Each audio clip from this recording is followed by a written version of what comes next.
So here's the headlight pattern on some bushes.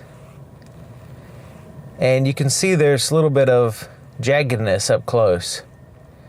Now, typically, headlights like these will have a little shadow on the oncoming lane to kind of help avoid blinding other drivers. And sometimes that jaggedness is to accommodate that.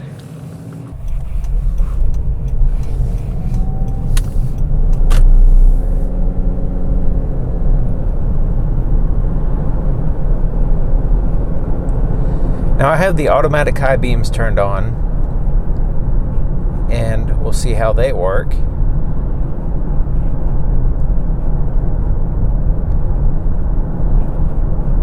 Okay, so on the road, on the oncoming lane, yeah, you can see that there is a little bit of a shadow there on the oncoming lane. But as far as that passenger side lens, it just seems like it is adjusted a little bit too high for this vehicle. So we'll need to be adjusted down a little bit, is what it looks like. But it's not a huge change, it's just slightly higher.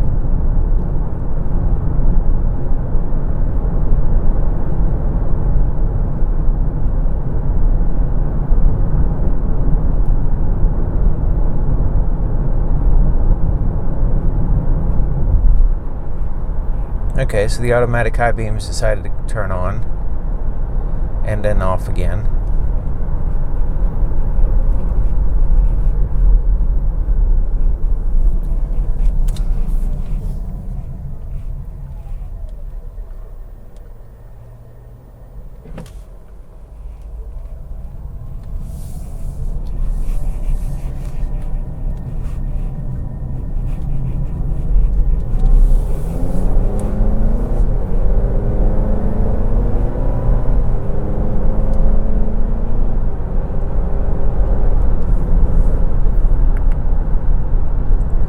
Okay, so there we go. We got some high beams, and yeah, with the addition of the light, so there's actually 3 separate light housing reflectors on each side, so there'll be 6.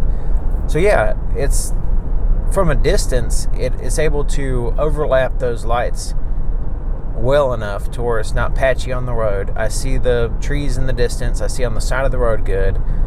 The distance on the road is fairly good. So these are pretty decent headlights. I think these are probably a little bit above average as far as visibility on this road. Having that, I think what helps out so much on the high beams is that additional light there in the center. Other vehicles tend to just have the same amount of light, especially they'll use a single projector and they'll try to just refocus that same light for their high beams, and it just doesn't seem like enough light. This one has enough light already on low beams. It's pretty good. And then when you go to high beams, that really bright light there in the center on each side just really